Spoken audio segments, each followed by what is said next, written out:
দর্শক আপনাদের সবাইকে আমন্ত্রণ জানাচ্ছি চ্যানেল আয়ের বিশেষ আয়োজন দেশের অর্থনীতি ও উন্নয়নী অনুষ্ঠান খোলা আকাশে। দর্শক আপনাদের সাথে আছি আমি সঞ্জিদা পারভিন। আজকে আমরা আলোচনা করব ব্যবসা বাণিজ্য এবং অর্থনীতির নতুন ভাবনা নিয়ে, এবং এই সমস্ত বিষয় নিয়ে আলোচনার জন্য আজকে আমাদের সাথে সংযুক্ত হয়েছেন অত্যন্ত গুরুত্বপূর্ণ এবং শ্রদ্ধেয় দুজন ব্যক্তি, যারা আসলে অর্থনীতির নতুন নতুন দ্বার উন্মোচনের ক্ষেত্রে, যারা নতুন উদ্যোক্তা তৈরি হচ্ছে তাদের জন্য অনেক বেশি সহায়ক ভূমিকা পালন করছে। আমি প্রথমে তাদের সাথে পরিচিত হয়ে নিচ্ছি। আমাদের সাথে আছেন অধ্যাপক doctor Abdul Hannan Chowdhury, dean school of business and economics, north south university, এবং সেই সাথে তিনি একজন বিশিষ্ট অর্থনীতি বিশ্লেষক। এবং আমাদের সাথে আছেন মাসুদ খান, চেয়ারম্যান ইউনিলিভার কনজিউমার কেয়ার এবং প্রধান নির্বাহী কর্মকর্তা ক্রাউন সিমেন্ট গ্রুপ। আপনাদের দুজনকে স্বাগত আমাদের অনুষ্ঠানে। আমি প্রথমে আসবো অধ্যাপক ডক্টর হান্নান চৌধুরী স্যার, আপনার কাছে। এই যে আমি বলছিলাম যে আসলে ব্যবসা বাণিজ্য এবং অর্থনীতিতে নতুন ভাবনা নিয়ে যে সমস্ত উদ্যোক্তারা সংযুক্ত হতে চেষ্টা করছে এবং অর্থনীতির সাথে সম্পৃক্ত হওয়ার জন্য উদ্যোগী হচ্ছে, তাদের জন্য আসলে আপনার কাছ থেকে একটু জানতে চাই যে উদ্যোক্তাদের প্রথমে বিজনেস শুরু করার ক্ষেত্রে কোন কোন বিষয়গুলো মাথায় রাখা উচিত? ধন্যবাদ। আকাশ চ্যানেল এর এই প্রোগ্রাম যারা দেখছেন সকল দর্শক শ্রোতা এবং চ্যানেল আইকে ধন্যবাদ। এবং আমার সাথে আজকে মাসুদ খান, যিনি সিইও আছেন, ওনাকেও আজকে পেয়ে আমি ধন্যবাদ জানাচ্ছি আমার পক্ষ থেকে। আপনি অর্থনীতি নিয়ে কথা বলতে বলেছেন। আজকে বাংলাদেশের এই কোভিড কালের অর্থনীতির এখন যেই সমস্যা এবং সংকটের সময় গিয়েছে, সেটা আমরা কিছুটা কাটিয়ে উঠে কিন্তু আগামী দিনে বা এবছর বা 2022 চলে এসছে, আপনি 2022-এ আমরা যদি নতুন করে চিন্তা করি, তাহলে আপনি ঠিকই বলেছেন যে অর্থনীতির ক্ষেত্রে এখন নতুন সম্ভাবনা অনেক কিছু রয়েছে। একটা হচ্ছে যে আমাদের দেশে এখন ডিরেক্ট ইনভেস্টমেন্ট আসার হিউজ অপরচুনিটি দেখতেছি, এবং তার পাশাপাশি আপনি উদ্যোক্তার কথা বলছেন, এবং এই উদ্যোক্তার ক্ষেত্রে আমাদের দেশে এখন কিন্তু স্টার্টআপ এবং এন্টারপ্রেনারশিপ এটা নিয়ে কিন্তু ব্যাপক কাজ করা হচ্ছে। এমনকি আমরা বিশ্ববিদ্যালয় বা যারা ব্যবসা অনুষদ চালাই, তারাও কিন্তু আপনি জানেন যে অনেক উদ্যোক্তা তৈরি করি, এবং উদ্যোক্তাদেরকে আমরা কিন্তু পিচিং করি এমন ভাবে যে তারা যেন তাদের ব্যবসাটাকে অনেক বড় করে স্কেল আপ করতে পারে। আমরা এখন দেখছি যে ই কমার্স প্ল্যাটফর্মে অনেক ধরনের নতুন নতুন সম্ভাবনাময়ী ব্যবসা বাণিজ্যের উদ্ভাবন ঘটছে বাংলাদেশে, এবং কোভিড কালে অনেক ধরনের ই কমার্স প্ল্যাটফর্ম গুলো কিন্তু মানে ভালো অপরচুনিটি নিয়েছে, এবং তাদের জন্য অনেক মার্কেটটা অনেক বড় হয়েছে। এটা হচ্ছে এক ধরনের ব্যবসা যেগুলো টেকনোলজির সাথে ইনভলভ করে বড় হচ্ছে এবং মার্কেটটাকে এক্সপান্ড করতে পারছে। সেক্ষেত্রে আমি বলবো যে যারা এখন নতুন উদ্যোক্তা, যে কোনো ব্যবসা করলেই তাদেরকে চিন্তা করতে হবে প্রথমত তারা টেকনোলজি প্ল্যাটফর্ম ব্যবহার করে তাদের গ্রাহকদের কাছে তাদের পণ্য বা সেবাটা পৌঁছিয়ে দিতে পারে কিনা। আমাদের যেটা প্রতিবন্ধকতা বাংলাদেশে, আপনি জানেন যে বাংলাদেশে লাইসেন্সিং অথরিটি এবং ফর্মালাইজ করার জন্য যে প্রক্রিয়া, সেখানে কিন্তু আমাদের প্রক্রিয়াগত কিছু সমস্যা রয়েছে। সেটাকে যদি আমরা ভালোভাবে আরো ফাস্টার ওয়েতে করতে পারি, তাহলে কিন্তু ব্যবসা বাণিজ্যের সুযোগ বেড়ে যাবে।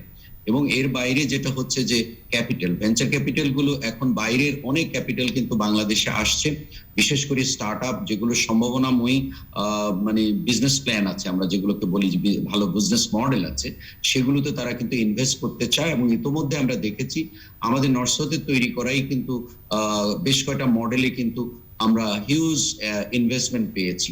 এই যে ইনভেস্টমেন্ট বা আমাদের তরুণ ছাত্রছাত্রীদের উদ্যোগ নিয়ে যে সমস্ত প্ল্যাটফর্ম তৈরি হচ্ছে, সেগুলোতে যখন আমরা দেখি যে বাইরের দেশের বাইরের বা বৈশ্বিক ইনভেস্টমেন্টের সুযোগ আসছে, সেটা আমরা সবসময় কিন্তু মানে ভালো সাইন হিসেবে নিচ্ছি।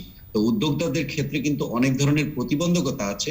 সেটা রাষ্ট্র যেখান থেকে উদ্যোক্তা তৈরি করে, আপনি জানেন যে আমাদের বেশ কয়টা এখন বাংলাদেশ সরকার ইয়াংদের জন্য, তরুণদের জন্য উদ্যোক্তা তৈরি করার জন্য অনেকগুলো প্ল্যাটফর্ম করেছে, এবং বিভিন্ন মন্ত্রণালয় এগুলোর সাথে জড়িত আছে, এবং তারা কিন্তু সেই সহযোগিতাগুলো করছে। আমি মনে করি যে যারা ব্যবসা বাণিজ্য করতে চাচ্ছে, তারা কিন্তু তাদের এই বিজনেস মডেল এবং কাগজপত্র বা বিজনেসের সম্ভাবনার দিকগুলো উন্মোচন করে তারা কিন্তু মানে রিলেভেন্ট মিনিস্ট্রি, রিলেভেন্ট অর্গানাইজেশনের সাথে যেন তারা যোগাযোগ বাড়িয়ে দেয়।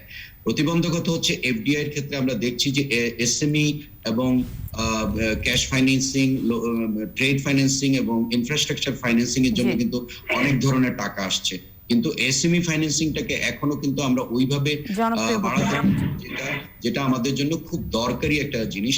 এসএমই ফাইন্যান্সিং গুলো করার জন্য সরকার যদি আরেকটু দৃষ্টি নেয় এবং যদি সাপোর্ট দেয় ব্যাংকগুলো, আমাদের দেশের ব্যাংকের মাধ্যমেই তো ট্রানজেকশন গুলো বা ফান্ডিং গুলো হয়, সুতরাং তারা যদি এসএমই ফান্ডিং গুলো করে তাহলে আপনি ছোট ব্যবসায়ীর কথা যেটা আপনি বলছেন আজকে, যে উদ্যোক্তা, নবীন উদ্যোক্তা, এবং এদেরকে আমরা মানে ভালোভাবে ফান্ড করতে পারবো। এবং যখনই আমরা ফান্ড করব, বিজনেসটা কিন্তু অবশ্যই আপনি দেখবেন যে স্কেল আপ করবে, এবং সেই সুযোগটা আমাদেরকে দিতে হবে। কোভিড এর সময় আমরা বিজনেস যেভাবে স্লথ হয়ে গিয়েছিল, এখন কিন্তু বিজনেস গুলোর আবার অপরচুনিটি বাড়ছে। আর কোভিড কালেও আমরা দেখেছি যে অনলাইনে ব্যবসা বাণিজ্য করে বাংলাদেশে এখন কিন্তু কাস্টমার কোথায় আছে সেটা বিষয় না, কাস্টমারকে পণ্য সেবা পৌঁছে দেওয়ার একটা প্রক্রিয়া ভালোভাবেই বাংলাদেশ এখন অ্যাডপ্ট করেছে। আমি আরো বিস্তারিত শুনবো আপনার কাছ থেকে। আমি মাসুদ খান আপনার কাছে একটু আসতে চাই। এই যে আমরা বলছিলাম যে আসলে এসএমই খাত, আমি জানি যে আপনি ইউনিলিভারের সাথে আছেন, এই যে আসলে এই প্রোডাক্টগুলো, এগুলো এই যে কনজিউমার প্রোডাক্ট, এগুলো কিন্তু এসএমই বিজনেস নিয়ে যারা কাজ করছে বা এসএমই সেক্টরে যারা কাজ করছে, আপনাদের এই কনজিউমার প্রোডাক্টের সাথে তাদের কিন্তু একটা সম্পর্ক রয়েছে। তো সেই জায়গাতে আমি একটু জানতে চাই যে এই যে ছোট ছোট উদ্যোক্তা যারা আছে তাদের জন্য আসলে বিজনেস করার জন্য নতুন যদি ভাবনার কথা বলি, তারা কিভাবে ভাবতে পারে? ধন্যবাদ। প্রথমেই আমি ধন্যবাদ জানাই চ্যানেল আইকে এই অনুষ্ঠানে আমাকে আমন্ত্রণ জানানোর জন্য, এবং সকল শ্রোতারা যারা জয়েন করেছেন আজকে, ওনাদেরকেও আমি সাধুবাদ জানাই। আমার সাথে আছেন প্রফেসর আব্দুল হান্নান, আমি ওনাকেও ধন্যবাদ জানাই যে আজকে উনি এই প্রোগ্রামে জয়েন করেছেন। আমি বলতে চাই যে ফার্স্ট অফ অল, ধরেন আমি তো বেশ কয়েকটা প্রতিষ্ঠানের সঙ্গে আছি। ইউনিলিভার কনজিউমার কেয়ার আমি চেয়ারম্যান, তারপরে ক্রাউন সিমেন্টের আমি গ্রুপের চিফ অ্যাডভাইজার, এছাড়া আমি বেশ কয়েকটা প্রতিষ্ঠানের ইন্ডিপেন্ডেন্ট ডিরেক্টর, যেরকম বার্জারে আছি, তারপরে আপনার বার্জারে আছি, আপনার বার্জার পেন্টসি আছি, তারপরে আপনার সিঙ্গারে আছি, কমিউনিটি ব্যাংকে আছি, আর বিলা ট্যাক্সে আছি। আজ মোটামুটি একটা আমি বলবো যে রিটেল পর্যায়ে কি হচ্ছে, মোটামুটি আমি জানি যে কি ঘটনা এখন ঘটছে এট দ্য মোমেন্ট আর কি আপনার। এবং আমরা জানি যে ধরেন, let's just to give an example, that ইউনিলিভারে বর্তমানে আমরা প্রায় 2 লাখ আউটলেটকে আমরা সার্ভ করি ডাইরেক্টলি। সো আমরা ওদের কাছে সেলস অর্ডার দিচ্ছি এবং ডাইরেক্টলি তাদেরকে সার্ভ করছি। এবং আমার সিঙ্গারে ফর এক্সাম্পল আমাদের 300-র বেশি আউটলেট আছে যারা আমরা সেল করে থাকি। একইভাবে বার্জার পেইন্টসে অলসো আমাদের প্রায় 3 লাখের উপর আউটলেট আছে। সো সবগুলোই কিন্তু মোটামুটি আমরা আইডিয়া পাচ্ছি যে in terms of retail sales কিরকম এখন যাচ্ছে আর কি আপনার। সো আমরা যেটা দেখতে পাচ্ছি যে দিস ইয়ার গ্রোথ আছে অবশ্য, তবে আমরা যেরকম গ্রোথ আশা করেছিলাম সেটা এখনো পর্যন্ত আসছে না। কয়েকটা এক্সাম্পল আমি আপনাকে দেব। নাম্বার 1 হচ্ছে সিঙ্গারে আর কি। সিঙ্গার তো বিক্রি করে হোম ডিউরেবলস, অর্থাৎ টেলিভিশন, রেফ্রিজারেটর এসব বিক্রি করে, ইলেকট্রনিক্স বিক্রি করে। এক্স্যাক্টলি। তো আমাদের কিন্তু as you know that last year তো একটা মানে অক্টোবর টু ডিসেম্বর যে কোয়ার্টারটা ছিল ওটা বেশ স্লো ছিল পোস্ট কোভিড আর কি আপনার। আমরা আশা করেছিলাম এই বছরে একটু মাচ বেটার হবে, তবে আমাদের এখনো পর্যন্ত আশানুরূপ সেলস আমরা দেখতে পাচ্ছি না in terms of consumer durables. এটা গেল 1 নম্বর। 2 নম্বর হচ্ছে in terms of building products, অর্থাৎ আমি তো আছি ক্রাউন সিমেন্টে, প্লাস জিপিএইচ ইস্পাত আমাদের sister company, Berger also building প্রোডাক্টসে আছে, কারণ পেইন্ট ইন্ডাস্ট্রি আপনার। আমরা যেটা দেখতে পাচ্ছি যে লাস্ট 2-3 মাসে বেশ স্লো ডাউন করে গেছে। প্রথম কয়েক মাস ভালো স্ট্রং সেলস ছিল, কারণ পোস্ট কোভিড সবাই বিল্ডিং করেছে আপনার, কিন্তু এর পরবর্তীতে গিয়ে লাস্ট 2-3 মান্থসে বেশ স্লো ডাউন করেছে। সেপ্টেম্বর মাসে আমাদের গ্রোথ ছিল 6%, অক্টোবরে গ্রোথ ছিল 1% আপনার। সো ওভারঅল আমি বলতে চাই যে এখনো পর্যন্ত একটা মন্দা ভাব আমরা মনে করছি আছে, এবং কিছুটা আমরা বুঝতেই পারছি কেন হচ্ছে। বিকজ আমরা সবাই জানি আজকে যে বর্তমানে যে সমস্যা বাংলাদেশ ফেস করছে, বিকজ আমাদের ম্যাক্সিমাম প্রোডাক্ট ইম্পোর্ট হয় এবং কমোডিটি প্রাইসেস অসম্ভব বেড়ে গেছে ওয়ার্ল্ড মার্কেটে। একইভাবে বাংলাদেশে অলসো যেসব আমাদের লোকাল প্রোডাকশন হচ্ছে এগুলো অনেক বেড়ে গেছে, বিকজ ফ্রেট কস্টটা রিসেন্টলি বেড়ে গেছে আপনার। এইসব কারণে কিন্তু আপনার ইনফ্লেশন ভালোই নাড়া দিয়েছে, এবং ইনফ্লেশন যখনই আপনার নাড়া দেয় তখন আলটিমেটলি যারা এসএমই সেক্টর যারা আছে তারা সেল যখন করছে to the ultimate retailers, consumers, তাদের কিন্তু একটা ইম্প্যাক্ট আসবে এটা আমরা আশা করছিলাম, এবং আনফরচুনেটলি তাই এখন ঘটতে যাচ্ছে। সো এই হচ্ছে মোটামুটি চিত্রটা in terms of the SME sector. এবং if you have any further questions আমি পরে আনসার দিতে পারি আপনাকে। Thank you. জি, আমি ফিরব আবার আপনার কাছে। ডক্টর আব্দুল হান্নান চৌধুরী, এই যে মাসুদ খান যেটা বলছিলেন যে আসলে কনজিউমার প্রোডাক্ট বা রিটেল প্রোডাক্টগুলোর ব্যাপারে যে একটা নেগেটিভ বলবো না, একটু স্লো একটা ধীরগতি, আমরা যদি বলি ধীরগতি আমরা একটা দেখতে পাচ্ছি, এই প্যান্ডেমিক সিচুয়েশনের জন্যই হতে পারে। তো সেই জায়গাতে যে এসএমই খাত, যেটা আমি বলছিলাম যে এসএমই খাত নিয়ে যারা আছে, যারা আসলে রুরাল এরিয়াতে বিভিন্ন কনজিউমার প্রোডাক্ট নিয়ে বিজনেস করার চেষ্টা করছে বা বিভিন্ন ধরনের এই ধরনের রিটেল প্রোডাক্টের সাথে সম্পৃক্ত, তাদের জন্য আসলে অর্থনৈতিক বিশ্লেষক হিসেবে আপনার কি বলার থাকবে? না, জনাব মাসুদ খান কিন্তু খুবই প্রাসঙ্গিকভাবেই বলেছেন যে আমাদের একটা হচ্ছে যে গ্রোথে একটু স্লথ গতি আছে। তারপরে যখনই আমরা এটাকে ন্যারো করে যখন আমরা এসএমই তে চলে আসি, যদিও আমরা জানি যে এসএমই কিন্তু আমাদের জিডিপি তে কিন্তু আমাদের দেশে মোটামুটি ভাবে স্মল ইয়েতেও হলেও কন্ট্রিবিউট করে, সুতরাং এসএমই সেক্টরটাকে ওনারা এবং আমরা সবাই কিন্তু গুরুত্ব দিয়ে থাকি।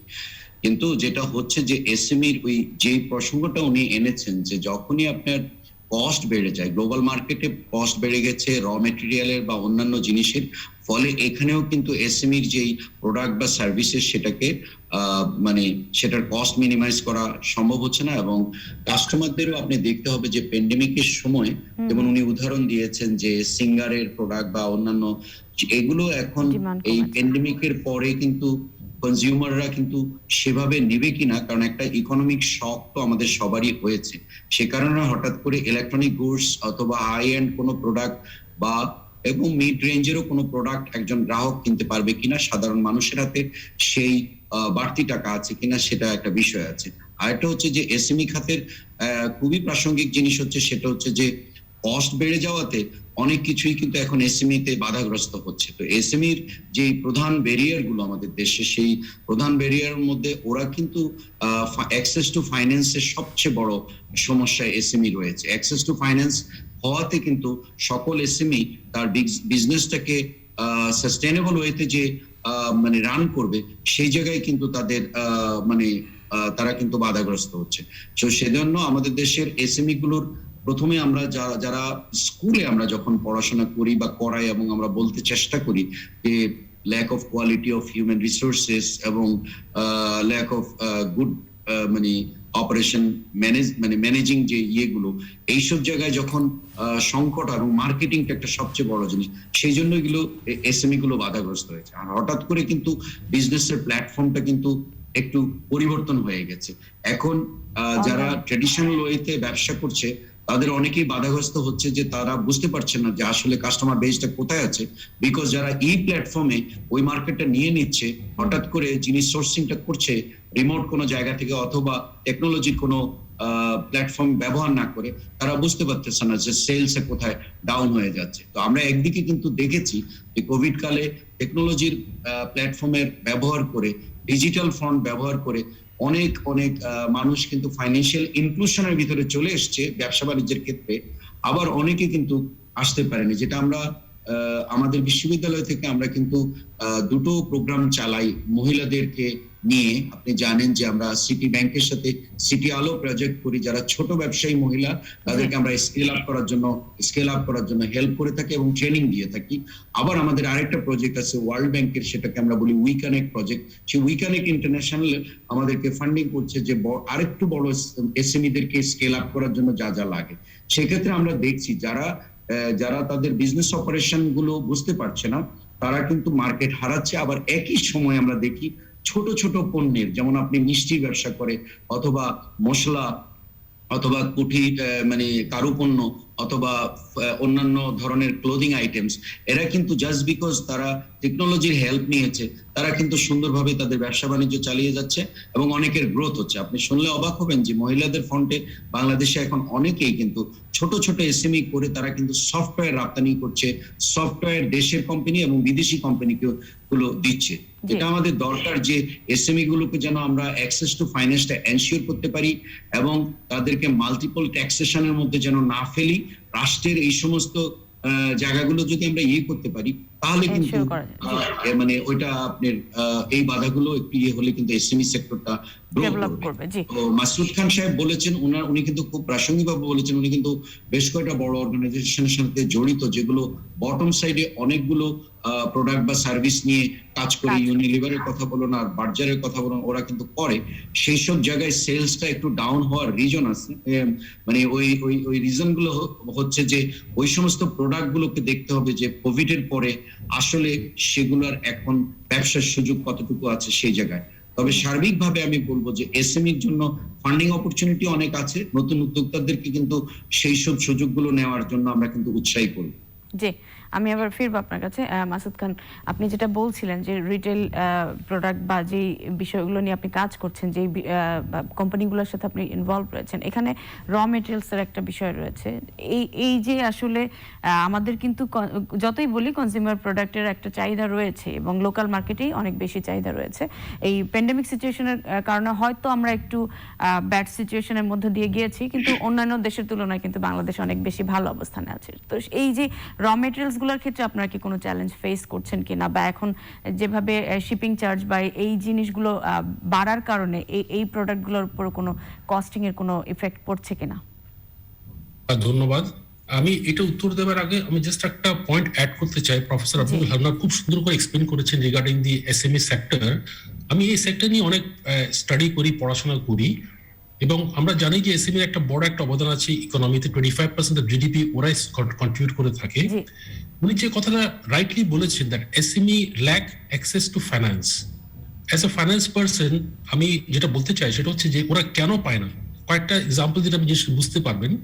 ধরেন আমি কমিউনিটি ব্যাংকের বোর্ডে বসি আর কি আপনার, এবং আমি জানি যে মোস্ট ব্যাংকস তারা কিন্তু এসএমই কি দিতে চায় না। ওয়াই? Very simple. আমি যদি 100 কোটি 3 জনকে দিতে পারি, আমি যদি এসএমই কি দিতে চাই, আমাকে 100 জন এসএমই খুঁজতে হবে। In that case the cost of funding goes up enormously, number 1. Number 2 হচ্ছে যে এসএমই এর কোনো কোল্যাটারাল তারা দিতে পারে না। বড় কোম্পানি যদি হয়ে থাকে তারা অটোমেটিক্যালি কোল্যাটারাল দিতে পারে, এবং banks are used to collateralize lending. Number 2। Number 3 হচ্ছে এসএমই দের কোনো ফাইন্যান্সিয়াল স্টেটমেন্ট আপনি পাবেন না। ওরা জাস্ট একটা বুকস রাখে, একটা ক্যাশ বুক রাখে একটা। ওকে যদি বলেন প্রফিট লস ব্যালেন্স শিট দেন, সে দিতে পারবে না। এই কারণে আজকে যে বাংলাদেশের দশাটা আছে, এবং unfortunately post COVID SME is the hardest hit, because তারা কিন্তু যে প্রণোদনা বলেছিল ম্যাক্সিমাম প্রণোদনা তারা কিন্তু পায়নি। ম্যাক্সিমাম ব্যাংক যেটা করেছে যে তারা ডাইরেক্টলি লেন্ডিং না করে তারা বড় বড় micro finance institution like BRAC এদেরকে দিয়েছে আর কি আপনার, এইভাবে লেন্ডিং করেছে। So this is a big problem. বাংলাদেশে আলটিমেটলি আমাদের যদি একটা স্পেশালাইজ এসএমই ব্যাংক না হয়, এই সমস্যাটা আমাদের রয়ে যাবে ইন টার্মস অফ এসএমই। বাকি যে প্রশ্নটা আপনারা করেছেন রিগার্ডিং র মেটেরিয়াল একটা বড় হুমকি আমি বলবো বর্তমানে ফর বাংলাদেশ। কয়েকটা এক্সাম্পল দিলে আপনি বুঝতে পারবেন। আপনি দেখেন এই যে আমরা যে ভোজ্য তেল খাই, আপনি ভোজ্য তেলের ইনক্রিজটা দেখেন কিরকম হয়েছে আপনার। আমি নিজে কিনি তো, আমি জানি তো, মানে ইটস অলমোস্ট আপনার 30-40% ইনক্রিজ ইন ভোজ্য তেল আপনার। এছাড়া আমরা ইম্পোর্ট করি, যে র মেটেরিয়াল যদি ইম্পোর্ট করি, প্রত্যেকটা র মেটেরিয়াল এফওবি প্রাইস অসম্ভব বেড়ে গেছে। নাম্বার 1, এফওবি প্রাইস মানে at the factory end. More importantly যেটা হয়েছে লাস্ট 1 ইয়ারে, freight cost have shot through the roof, because যেটা তেলের প্রাইস ছিল একসময় $25 লাস্ট ইয়ারে, সেটা এখন হয়ে গেছে $78 এক নম্বর। 2 নম্বর হয়ে গেছে আপনার যে ফ্রেট বাংকার কস্ট, আপনার ফ্রেটে যে জাহাজ যারা দিত, লাস্ট ইয়ার কোভিডের পড়াতে অনেকগুলো জাহাজ স্ক্র্যাপ করে দিয়েছে। এই বছর জাহাজের স্কেরসিটি। নাম্বার 3 যেটা হয়েছে, কন্টেইনার শর্টেজ। অনেক জায়গায় গিয়ে কন্টেইনার আটকে গেছে ওয়ার্ল্ডে কিন্তু আপনার, because of Covid. Container shortage হওয়াতে এই 3টা কারণে ফ্রেট কস্ট অস্বাভাবিক বেড়ে গেছে, যেখানে it's more than double freight cost. এই কারণে বাংলাদেশে যত র মেটেরিয়াল এখন আসছে, ইন্ডাস্ট্রিয়াল বলেন, কনজিউমার বলেন, সবগুলোই কিন্তু 50-60-70%, ইভেন 100% বেড়ে গেছে ইন সাম কেসেস। আনফরচুনেটলি যেটা হচ্ছে যে ধরেন যারা ম্যানুফ্যাকচারার, বাংলাদেশে তো ধরেন একটা বিরাট কম্পিটিশন, কোন ইন্ডাস্ট্রিতে পাবেন না যেখানে অনেকগুলো প্রডিউসার আছে। যখনই বেশি কম্পিটিশন থাকে তখন প্রাইস বাড়ানোটা খুব ডিফিকাল্ট হয়ে যায়, বিকজ ধরেন আমি প্রাইস বাড়ালাম, অন্যরা কেউ বাড়ালো না, আলটিমেটলি আমি মার্কেট শেয়ার লুজ করি। এই কারণে সাথে সাথে যেরকম কস্ট ইনক্রিজ হয়, আমরা কিন্তু সাথে সাথে সেরকম প্রাইস ইনক্রিজ করতে পারি না in most industries. Cement industry, still industry, আপনার একই। পেইন্ট ইন্ডাস্ট্রিতে কিন্তু এটা is a big problem for us. G. Price বাড়াতে পারছি না, অনেক ক্যাপাসিটি আমাদের রয়ে গেছে। ইভেন আদার ইন্ডাস্ট্রিজ অলসো প্রাইস বাড়াচ্ছে ঠিকই, কিন্তু যে তুলনায় কস্ট বাড়ছে সেই তুলনায় কিন্তু তারা প্রাইস বাড়াতে পারছে পারছে না। না। So this is a big challenge for the industries actually in fact. জি, এটা আসলেই চ্যালেঞ্জ, কারণ আমাদের এই প্যান্ডেমিক সিচুয়েশনের পর কিন্তু মানুষের ইনকাম অনেক বেশি ইনক্রিজ না করে নাই, কিন্তু এই প্রোডাক্টগুলোর দাম বাড়লে আসলে এটা হিতে বিপরীত হওয়ার একটা সম্ভাবনা রয়েছে। ডক্টর আব্দুল হান্নান চৌধুরী, এই যে আসলে মাসুদ খান যেটা বলছিলেন যে এসএমই খাতকে ফাইন্যান্সিং করার জন্য স্পেশালি আমাদের যে প্রাতিষ্ঠানিক ইনভেস্টররা রয়েছে তারা বিভিন্ন জায়গায়, ব্যাংকগুলোর কথা যেটা বলি, কোলাটেরালের জায়গাটা যেটা বলছিলেন, এক্ষেত্রে কিন্তু কিছু অল্টারনেটিভ চিন্তা ভাবনা আমরা আমাদের ডিসকাশনে তুলে আনতে পেরেছি বা বিভিন্ন সময় এসেছে যে সার্টিফিকেটের এগেইনস্টে বা বিভিন্ন ধরনের অল্টারনেটিভ ওয়েতে কোলাটেরাল যাদের নাই তাদেরকে ফান্ডিং এর ব্যাপারে ইনক্রিজ কি বলে ফান্ডিং দেওয়ার ব্যাপারে তাদেরকে উৎসাহিত করার জন্য। তো এই জায়গাগুলোতে ব্যাংকগুলোর সাথে আসলে সমন্বয়ের কি কোনো অভাব রয়েছে? কারণ এই ইনফরমেশনগুলো কিন্তু আমরা প্রপারলি পৌঁছাতে পারছি না। না, জনাব মাসুদ খান সাহেব খুবই প্রাসঙ্গিকভাবে একটা কথা বলেছেন যে এসএমইদের জন্য আলাদা যদি ব্যাংক বা অন্যভাবে যদি করা যেত জি। তাহলে ওদের উপরে ফোকাস করা যেত পারে। কারণ ব্যাংকগুলো তাদের প্রফিট সবসময় ম্যাক্সিমাইজ করে। সে যদি একটা গ্রাহককে 100 কোটি টাকা দিয়ে ফেলতে পারে একবার ডকুমেন্ট চেক করে, এবং তাহলে তার রিস্কটা সে অনেকভাবে রাদার দেন মানে 100 জনকে কমিউনিকেট করবে। কিন্তু উল্টোভাবে আমরা যদি দেখি, যেমন উনি বলেছেন যে আমাদের এসএমই সেক্টরটা কিন্তু 25% জিডিপিতে Contribute করে। কন্ট্রিবিউট করে, এবং আপনি এমপ্লয়েবিলিটিতে যদি দেখেন 30 to 40% কন্ট্রিবিউশন আছে এমপ্লয়েবিলিটিতে ইন এসএমইতে। তাহলে আপনি এমপ্লয়েবিলিটি এবং জিডিপি কন্ট্রিবিউশন যদি দেখেন সেই জায়গাটাকে আমরা এত ছোট আকারে রাখবো কিনা। গত কিছুদিন আগেই কিন্তু এডিবি $150 মিলিয়ন এই এসএমই ফান্ডিং এর জন্য এসএমই ফান্ডিং এর জন্য অপরচুনিটি দিয়েছে। আমরা বাংলাদেশ হিসাবে সেই $150 মিলিয়ন মানে ওইটার কি সুযোগটা নিতে পারলাম? আমাদের রাষ্ট্রীয়ভাবে প্রাতিষ্ঠানিকভাবে এমন কি কোনো প্রসেস আছে যে প্রসেসের মধ্য দিয়ে আমরা রাইট এসএমই গুলোকে আইডেন্টিফাই করে ফান্ডিং করতে পারি? ফান্ডিং এর ব্যাপারে জানেন যে এসএমইর ফাইন্যান্সিং এর পরেই কিন্তু আসতেছে এসএমই ইনফ্রাস্ট্রাকচার। এক্স্যাক্টলি, এটা অনেক বেশি জরুরি। আমরা অনুষ্ঠানের শেষ পর্যায়ে আমরা যেটা সবসময় বলি যে এসএমই ফাইন্যান্সিং, এসএমই ইনফ্রাস্ট্রাকচার এবং এসএমই স্কিল, এই যে তিনটা জিনিস, যেমন ধরেন আমরা একটা প্রজেক্ট আছে আমাদের, এই দুটো প্রজেক্টের কথা আপনাকে বললাম, এর বাইরে আমরা একটা প্রজেক্ট রেখেছি, ওটা একদম ভলান্টারিলি আমরা কাজ করি, ওটা হচ্ছে বুককিপার্স প্রজেক্ট। চমৎকার, আমরা এই বিষয় নিয়ে আরেকদিন শুনবো স্যার। আমরা অনুষ্ঠান একদম শেষ পর্যায়ে মাসুদ খান, আমি এই যে ডক্টর আব্দুল হান্নান চৌধুরী যেটা বলছিলেন এই বিষয়ে আপনার কিছু বলার আছে কিনা ছোট্ট করে যদি একটু বলেন। আনমিউট করতে হবে একটু। জি, sorry, my apology. Professor Hannan যেটা বলেছেন অ্যাবসলিউটলি সঠিক বলেছেন। At the end of the day আমাদের যেটা করা লাগবে সেটা হচ্ছে যে এসএমই দের ultimately we need to reskill them much more, specially in terms of financials আর কি। আমার this is very very important for all of us. এটা আমাদের করতেই হবে। এবং এসএমই যে বড় কন্ট্রিবিউশন টু দ্য ইকোনমি আছে, we all know that basically, এবং 30 to 40% উনি বলেছেন is absolutely correct. So most importantly SME যদি রিস্কিল করি আমরা, ইন দ্যাট কেস অনেক কিছু করার আছে, এবং স্পেশালাইজ আলটিমেটলি আমাদের এসএমই সেক্টরকে আলাদা করে আমাদের দেখতে হবে। আদারওয়াইজ কিন্তু এই সম্ভাবনায় সেক্টরটা আলটিমেটলি আমাদের ধ্বংস হয়ে যাবে। এক্স্যাক্টলি। ডেনমার্কে যদি যান 70% of the GDP is contributed by SME sector. চমৎকার। আমার মনে হয় দর্শকরা যারা আসলে এসএমই খাত নিয়ে যারা কাজ করছে তাদের কাছে এই আলোচনাটা অনেক বেশি গুরুত্বপূর্ণ ভূমিকা পালন করবে। সুপ্রিয় দর্শক, আজকে শেষ করব খোলা আকাশ। আগামী অনুষ্ঠানে খুব শীঘ্রই হাজির হব এই প্রত্যাশায় সবাই সুস্থ থাকুন, ভালো থাকুন, সুন্দর থাকুন। ধন্যবাদ।